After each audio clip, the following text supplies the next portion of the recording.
Ya, pemirsa, saat ini kita sudah bergabung dengan dua narasumber lainnya. Kita masih akan membahas mengenai seorang hakim agung yang terjerat dengan kasus korupsi menerima suap. Kita saat ini sudah bersama dengan Mas Taufik Basari. Mas Taufik, kalau kita melihat soal kasus suap yang menjerat hakim agung ini, apakah sebetulnya ini gagalnya reformasi di tubuh MA? Ya, sebenarnya persoalan mafia hukum termasuk juga suap yang terjadi di dunia peradilan ini sudah sejak lama disuarakan.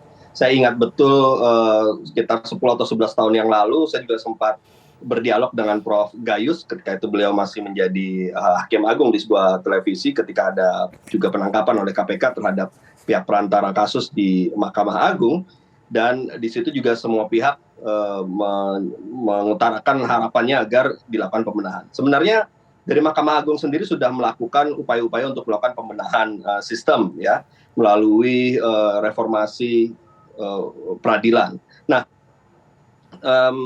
sekarang yang menjadi persoalan adalah dengan adanya kasus ini berarti masih ada celah-celah yang membuka peluang terjadinya kasus seperti ini.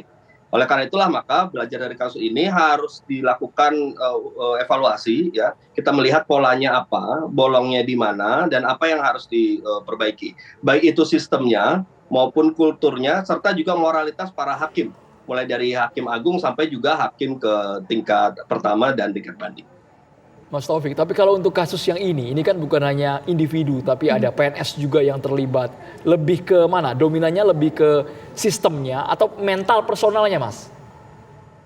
Pertama-tama begini, tentu sistemnya dulu yang harus kita perbaiki. Kenapa? Ketika terjadinya kasus korupsi seperti ini, itu karena adanya celah, adanya peluang bagi pihak-pihak. Karena semua orang tentu tidak bisa kita pastikan punya moralitas yang tinggi. Mungkin ada 1, 2, 3 orang yang punya pikiran untuk bermain. Tapi kalau kemudian celahnya tidak tersedia, ya, maka dia juga akan kesulitan untuk mempergunakan celah tersebut. Oleh karena itu celah inilah yang harus kita tutup. Sehingga setiap institusi manapun, ya, ketika ada orang-orang yang memang oknum yang punya pikiran-pikiran jahat untuk melakukan tindak pidana korupsi, jika tidak memungkinkan tentu dia tidak akan bisa melakukan hal tersebut. Itu yang pertama. Yang kedua, tapi juga bagaimanapun sistem sudah dibangun, tapi kalau masih ada orang-orang yang punya pikiran-pikiran jahat seperti ini, maka berbagai cara akan dilakukan. Oleh karena itu dua-duanya harus kita lakukan ya pembenahannya. Yang jelas dalam kasus ini misalnya itu melibatkan beberapa pihak, ya. Tidak hanya hakim agungnya, tapi juga ada panitera, ada pihak-pihak lainnya yang menunjukkan bahwa dalam suatu proses suap di bidang peradilan ini butuh perantara, butuh orang-orang yang menjadi jembatan antara pihak yang akan memberikan uang dengan yang akan menerima di ujungnya. Nah, oleh karena itulah maka perlu juga dibenahi di Mahkamah Agung ya, orang-orang yang selama ini menjadi perantara. Apakah hanya di kasus ini saja, ataukah jangan-jangan sudah ada kasus-kasus lainnya yang untung saja tidak dalam tanda kutip ya, untungnya kemudian mereka beruntung tidak terungkap ya, tidak tertangkap dan sebagainya. Oleh karena itulah maka jangan berhenti juga di dalam kasus ini, coba pelajari ya dari orang-orang tersebut apakah selama ini mereka menjalankan praktek sebagai perantara untuk penerima suap ini hanya untuk kasus ini saja ataukah juga di kasus-kasus lainnya. Ini juga upaya kita untuk melihat polanya seperti apa yang terjadi dalam praktek suap di dunia peradilan ini. Oke, baik. Nah, sekarang kita sudah terhubung dengan Mas Zainal Arifin dari Pukat UGM. Mas Zainal, kalau tadi kita mendengar statement yang disampaikan Pak Gayus bahwa di situ pembinaannya tidak ada, pengawasannya juga tidak ada. Mereka selalu di tempat yang sama selama bertahun-tahun. Ini dibutuhkan reformasi. Anda sepakat untuk itu soal pembinaan tidak ada dan juga perlunya reformasi besar-besaran di MA? Saya kira kalau itu kita semua sudah tahu ya. Jadi tidak perlu diulang lagi karena memang salah satu alasan kenapa kemudian hadirnya KY, kenapa kita memperbaiki Mahkamah Agung, kenapa kita menghadirkan Mahkamah Konstitusi dulu karena kondisi buruknya Mahkamah Agung. Saya kira sebenarnya wajah Mahkamah Agung itu adalah wajah di hampir semua sektor sebenarnya.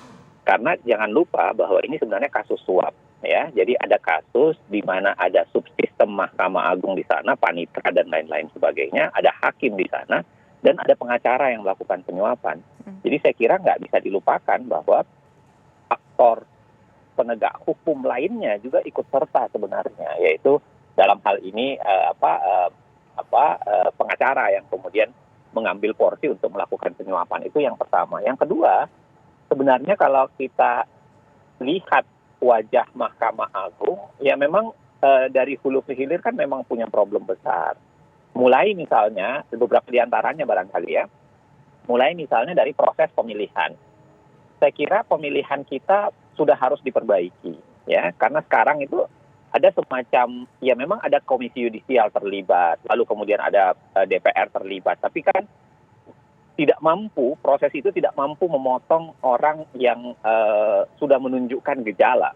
Kalau kita masih ingat kasus Hakim Dimyati ini kan sebenarnya ada kaitannya juga dengan kasus suap yang terjadi di di toilet DPR kala itu. Ya, kalau Anda masih ingat, mungkin bisa dibuka-buka kembali file teman-teman gitu. Jadi waktu itu proses seleksinya sendiri punya masalah, ya.